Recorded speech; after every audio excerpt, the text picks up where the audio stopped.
पुणे महानगरपालिकेतील बांधकाम विभागाचे निवृत्त मुख्य शहर अभियंता प्रशांत वाघमारे यांच्या 2000 कोटी रुपयांच्या कथित बेहिशोबी मालमत्ता प्रकरणात लाचलुचपत प्रतिबंधक विभागाच्या एसीबी खुल्या चौकशीचा मार्ग मोकळा झालाय.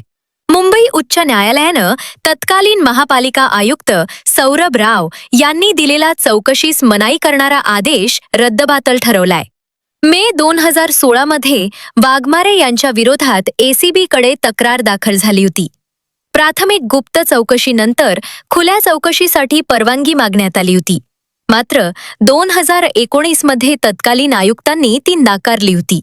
या विरोधात दाखल याचिकेवर निर्णय देताना उच्च न्यायालयानं एसीबी चौकशी रोखणं हे नियमांचे उल्लंघन असल्याचे नमूद करत वाघमारे यांच्या खुल्या चौकशीचे आदेश दिलेत.